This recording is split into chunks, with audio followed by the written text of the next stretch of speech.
Audiencia respetada, saludos para ustedes y hoy vamos a tratar un tema trascendental, extraordinario, de una importancia única. Y no obstante lo que acabo de decir, un tema soslayado que se mira por encima del hombro, que cada vez pierde vigencia. Es en general el conocimiento, es la ciencia, es el libro, ¿no es cierto? Lo que nos redimió y nos ha dado progreso en los últimos 600, 700 años. Así es. En tiempo antiguo, muy poco, había un analfabetismo extendido y nadie sabía que era analfabeto. Hoy tenemos bibliotecas, tenemos conocimiento y tenemos también hoy una tecnología de reemplazo y de todo esto vamos a conversar y hablar con Luis Belalcázar, el bibliotecario de El Recreo. Luis, le doy una cordial bienvenida y le agradezco sobremanera haber aceptado esta conversación.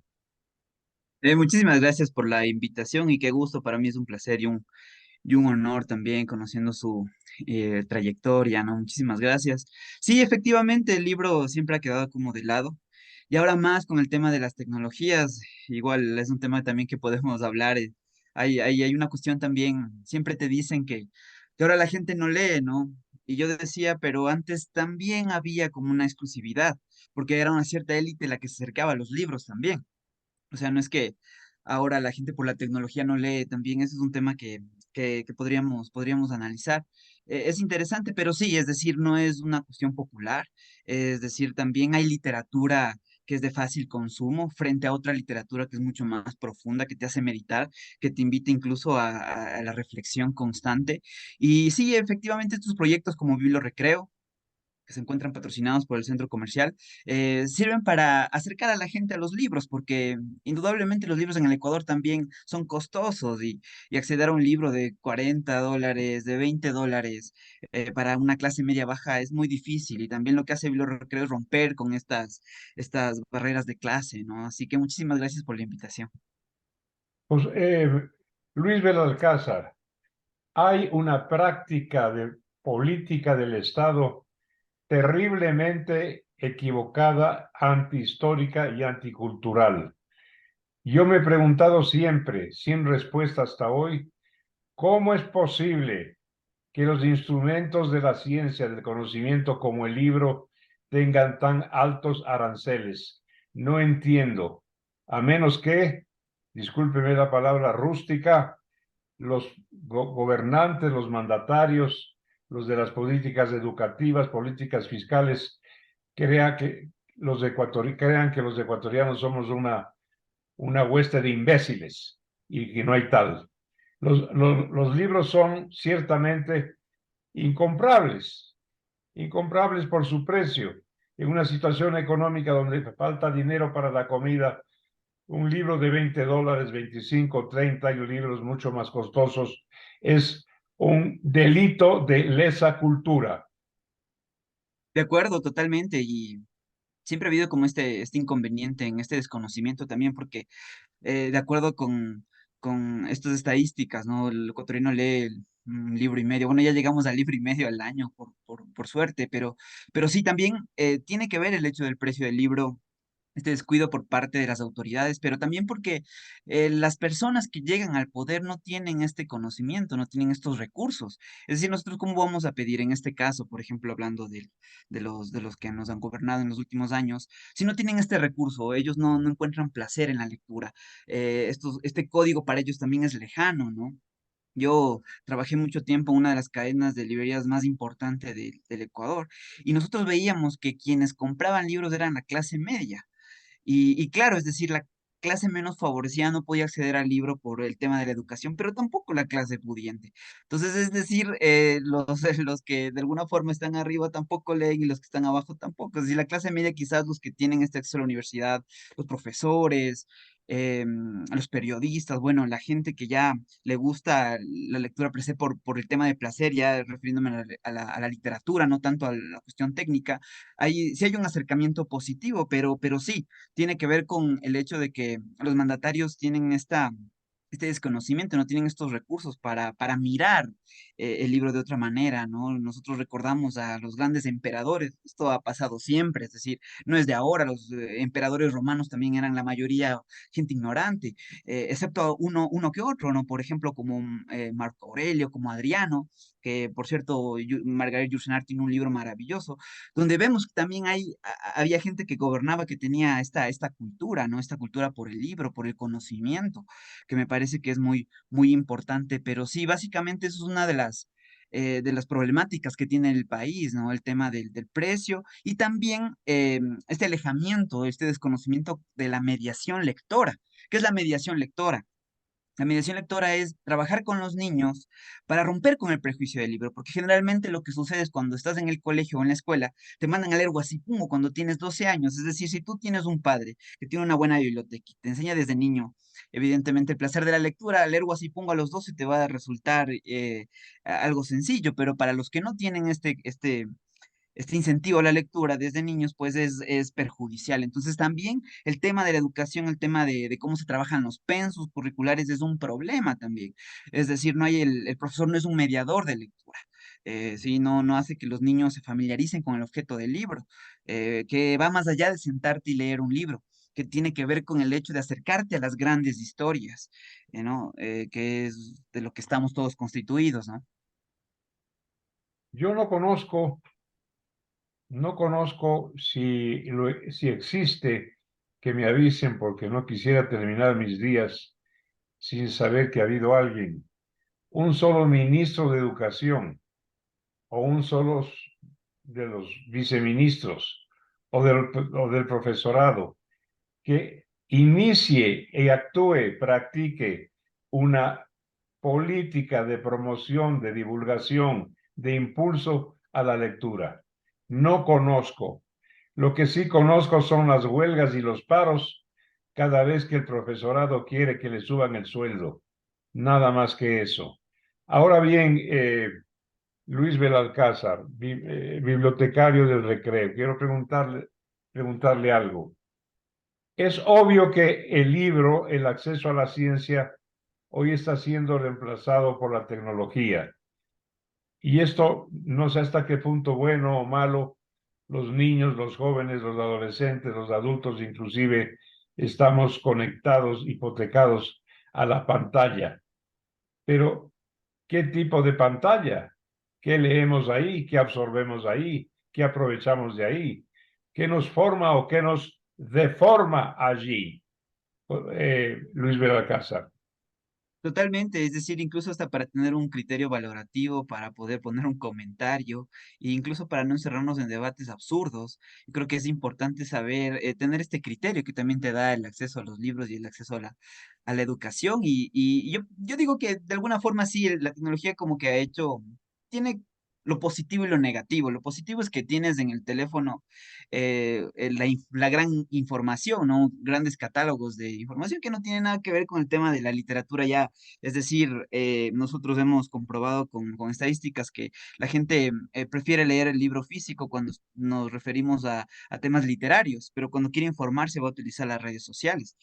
Pero sí, quizás ese tema de que tiene que ver con la preparación, con el tema de los docentes, que bien lo dijo usted, que es verdad que no hay una correcta eh, propuesta para tratar de manejar el tema del acceso a los libros, pero también porque el conocimiento de los profesores es muy escaso, la preparación es muy escaso. En este rubro específico me refiero al tema de la lectura, porque finalmente uno puede salir doctor en la mejor universidad, pero también con leer un libro al año, ¿no? Es decir, también con un alejamiento terrible, porque quizás tú te haces especialista en una ciencia, pero luego descuidas todo, la totalidad del conocimiento. Entonces, sí, también hay eso, pero también otra cosa es que también lo que ha sucedido es que en la mayoría de librerías, yo estaba ahorita leyendo un libro de don Edgar Freire, que fue uno de los grandes libreros de Quito, que se llama Esas viejas librerías de Quito. Es un libro maravilloso que me lo encontré ayer.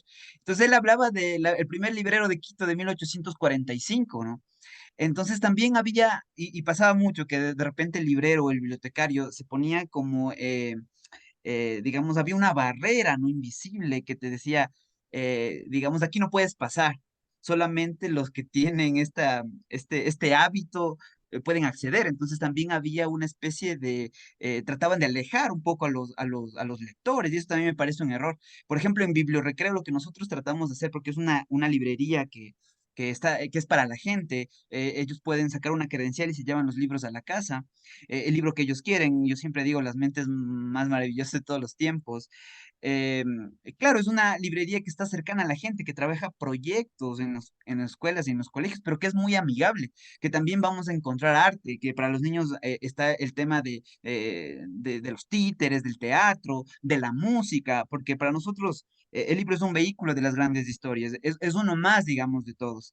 Y generalmente cuando la gente ya siente que en este código, cuando el libro le está hablando en primera persona, cuando se identifica, es cuando empieza a tener este gusto, ¿no? Porque tú no puedes enviarle a leer a un niño un libro protagonizado por alguien que tiene 30, 40 años, porque no está viviendo los problemas que el joven está viviendo, está pasando. Entonces, siempre, en este caso, la literatura funciona como un espejo, ¿no? Y de ahí, evidentemente, pues se van formando los nuevos lectores, pero si nosotros utilizamos a la tecnología siempre como algo que nos ayuda más bien, siempre lo vemos desde ese lado, porque el lector de libro físico nunca va a sustituir